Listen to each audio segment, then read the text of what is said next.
Oh.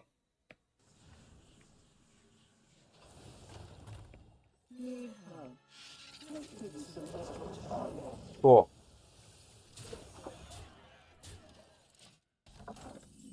Oh.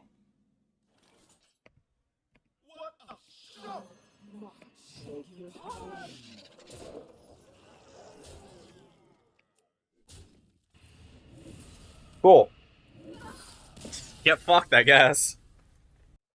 Before we get into the video, I'd like to say this is a new style of content I'm going to be making. I'm going to upload the gameplay with just my casual commentary, maybe a slight deck breakdown, and then I'm going to upload a video 2 hours later of sped up gameplay, but a more in depth deck breakdown. And if there's a certain play at a certain point in the video that I want to talk about because I believe it is informative, I will make that in the second video. I'm going to be doing this probably for a week just so I can understand if people enjoy both like that, or if people really enjoy the regular gameplay, or if they enjoy the informative gameplay more. I'm doing this strictly for my own, research purposes, basically to make as best a video I can. If you enjoy, make sure to tell me about it in the comments below. Like the video, subscribe, and join my Discord and tell me more feedback as well. Thank you, and let's get back into the video. As previously stated, I would like to do, a deck breakdown as well, and some post commentary.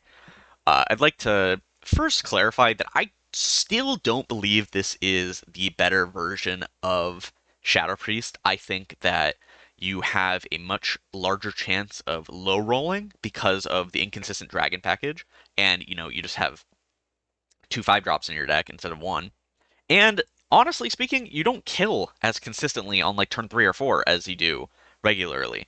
I'm not quite sure why that was. I played so many games, not even in this video, and it just felt like that. All right. Of course, you're always going to be running Raise Dead. It's easily one of the best shadow spells in the entire deck, in the entire class. You get so much more access to your Void Touch Attendant, to your Chirurgeon, which are your really strong cards, your Shadow Bomber, as well as it lets you have more recursiveness with your dragons. So instead of only having, what is it, 2, 4, 6, 8, 10 dragons, you effectively have anywhere from 11 to 14 if you can hit off of your Raise Dead, which makes your Zarimi more consistent.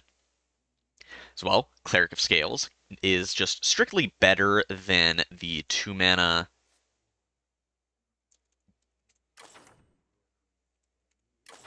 I can actually find it. Sorry. It is just strictly better than Twilight Deceptor, Cleric of Scales. Strictly better. As long as you have a dragon in hand, it's 1 mana cheaper. It doesn't rely on you hitting your opponent in the face, so you could play it on 1, and that's actually pretty decent. As well as the fact that just Discover is better than Draw, uh, compared to Twilight Scepter as well. Gift Wrapped Whelp is the new card that allows you to really make the deck work. It's 1 mana, 3/2 in stats, and then say you play Amalgam of the Deep next turn, that's a 3/4 for 2 mana. It's really good. And of course, as always, it's dragon deck. You want to be running cheap dragons. Mindseer, very popular, very powerful card. It lets you kill minions that can threaten your Void Touch Tenant, that can threaten your board, as well as pushing damage, and it's just, 1 mana deal 3 damage. Of course, it's going to be a good card in a deck like this, synergizing incredibly well with the rest of the deck. I mean, if you've played the game, you know why this card is good. Mistake! This card has multifaceted purposes. It's, you know, a dragon, of course. It's also a pirate, which pulls patches. If you discover off of it with Amalgam of the Deep, you have access to a large portion of cards that you wouldn't really be able to get otherwise. There have been times where I'll do mistake and I'll get like a random mech that I can magnetize on Ziliax, and I've won the game off of that. I don't think that's in this video if I remember correctly, but when I was playing on my own, I did do that, and that's actually pretty useful. Obviously, otherwise, it's just 1 mana 3 or 1/3, get buffed by Gift Whelp, trigger your Cleric of Scales, trigger your Zarimi, pull patches from your deck. And then, of course, Patches the Pirate, easily one of the best minions ever in Hearthstone. He's gotten nerfed. He used to have charge. He's still one of the best minions ever. You know, it makes it so you have a 29 card deck. It makes it so every pirate you won effectively or pirate you play effectively has +1/+1, +1/+2 if you play it with Churgeon. Very just good card. Shadow Bomber, 1 mana 3/1, super super strong card. Uh, I mean like what more do I need to say about it, right? Shadow Bomber just deals 3 damage face, and it's got a great aggressive body. It used to be a 2/1, if I remember correctly, and they buffed it during Caverns of Time. Churgeon, 1 mana, 1/2, Dragon Pirate. They actually put it in the core set, which is, nice. So if you don't have it, you actually don't have to spend the dust on it. But it's so, so, so powerful. The fact that if you play this on one, you pull the patches, you have 2/1/2s on turn one. That's like disgusting relatively speaking. Like Hunter gets 2/1/1s for 1 mana, right? So it's +2 health over that. Crazy. On top of that, every single card you play after while Churgeon is on board gets buffed, and it becomes incredibly hard to deal with your board. I know that might sound like, oh, it's obvious, right? But if you haven't played this deck, or you haven't actually played against it very much, you have to understand that Churgeon is probably the best card in the entire deck. Like, yes, Shadow Priest was good before Churgeon came out. Do not get me wrong. But this card, like, obliterates the competition of one drops. It's so powerful. It's a dragon for Zarimi and Whelp and Scales, of course, but because it's a pirate, it pulls patches. If you had a more traditional list, it would pull Brigand or proc the cannon. It's so good. Twilight Whelp. 1 mana, 2/1 dragon, gain +2 health. Yeah, it has all the dragon synergies. I think this card's bad. I think that Violet Whelp is probably the worst card in the deck, but there's nothing you can do about it because you just need dragons for this deck to work. This is part of why I don't think this is a good deck, is you have to run actively bad cards to make your Zarimi work, and I just don't think it's that great. Void Touch Attendant. Uh, yes, obviously, this is one of the most powerful cards ever printed. 1 mana, 1/3, great body.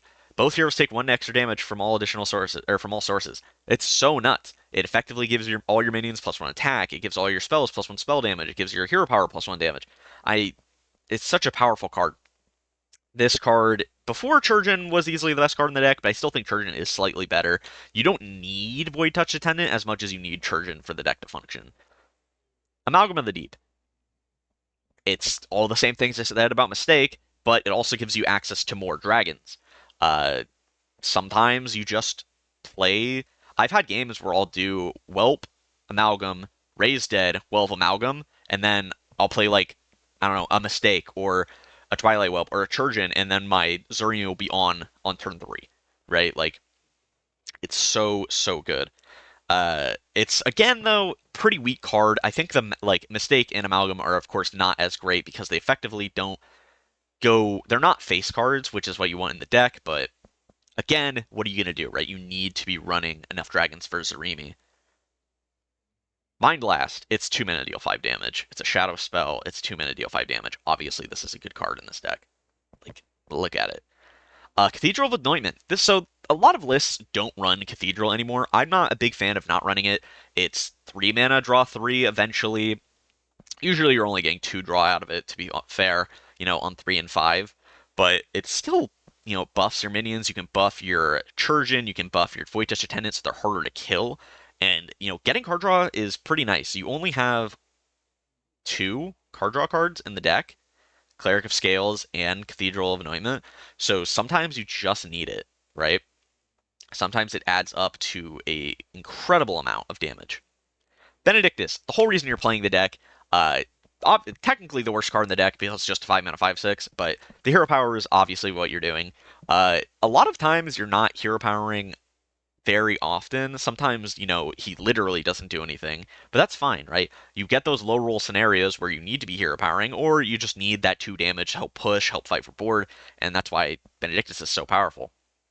And then Zarimi, the whole reason that you play the dragon package. Zarimi is an incredibly powerful card on their own. I don't know if Zarimi is a guy or girl. I am not going to even bother. On their own, Zarimi is such a powerful card. The issue is dragons suck. Dragons are so bad. You have Churgeon and you have Gift Wrapper Up, and all the other dragons are bad. Mistake is a bad card. Whelp is a bad card. Amalgam is a bad card. Like, you don't want to be running those cards in a regular Shadow Priest for any reason. Of course, Whelp is a 3/2, so that's really powerful. That also gives another +1/+1. But Zarimi, it lets you get around Ice Block. It lets you push, so much damage. It effectively gives your minions Wind Fury and, Zarimi itself charge because, you have that extra turn. Very, very powerful effect. I don't think Zarimi is ever going to be playable in a combo deck. Just functionally speaking, it doesn't make sense for it to be in a combo deck. Like, if you're going to, like, turn 10 or whatever for Zarimi, just win, you know? Like, Reno Priest doesn't need Zarimi to win the game. They just kill you, Like, anyway. Thirsty Drifter, you have how many one drops in this deck? 1, 2, 3, 4, 5, 6, 7, 8, 9, 10, 11, 12, 13, 14, 15, 16, 17 one drops and Raise Dead to increase that to what, 21 if you had 4. Oh yeah, Drifter is so, so good. It also discounts itself when it costs 1, and it gets discounted by Ziliax costing 1. It's just so nuts. This card is insane. It really, really is what pushed Shadow Priest last expansion to be like Shadow Priest was fine, but and powerful, yes, but Thirsty Drifter's really what pushed Shadow Priest like as a deck. And then lastly, you have this kind of Ziliax. It is a ticking module and a pylon module, if I remember correctly, which is 7 mana 3/5. For all, your other minions have +1/+1, cost 1 less for each minion in play. Very powerful. It obviously gives your minions +1/+1. It makes them a lot harder to kill. It makes your Zarimi turns a lot more lethal. It makes your Void Touch Attendant absurd amount of damage coming out of from Void Touch Attendants. And, if it costs 1, it will discount the Drifters, like I said. It's just so good. Ziliax is so, so, so broken. If you're not running Ziliax in this deck, even in regular Shadow Priest, I don't know what you're doing. It's so much defensive power by making your minions harder to kill that it it double dips on Churgeon's health because it's extra health like on top of that. And effectively speaking, for your minions, it's another copy of Void Touch Attendant. Because say you have a board and it's like 5 attack on board, then it will make it, I don't know, I'll probably give like +3 attack, right? Which would be the same thing that Void Touch Attendant gives. It's just such a powerful effect, this Ziliax. I used the Perfection one because I like how it looks. Doesn't make any difference which type of Ziliax you use. Now that we've gone through the deck itself, I want to talk about like certain things that happened this game. Like you have trying to play around Ice Block is so doable because of Zarimi that you can see in this portion of the video that I pop the block, I have lethal front in hand with a Void Touch Attendant and a Mind Seer, and all I need is Zarimi to get around another Ice Block. And I just, I miss, of course, it happens, but yeah, there's Arena that comes down. But it is what it is, right?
And then lastly, of course, we have the play that's in the intro. I think that this is a disgusting high roll, of course, but I think that this play is always correct. I think you always lose the game if you don't go for this kind of play. Just bar none. I think you're always losing. So you have to think about it this way. What are your outs, right? You have like Mind Blasts, which give you a lot of damage. You have Void Touch Tenant, as always, and then you just have so many things that you can be doing in this scenario. That's why I played the Zarimi, and then of course I top deck the, probably the best, maybe second best card possible. Mind Blast might have been just as good if I remember correctly, but yeah. Anyway, if you enjoy this kind of post commentary, deck breakdown, and thought process on why I make certain plays, tell me about it in the comments below. Like, comment, subscribe. I'll see you guys next time. Peace.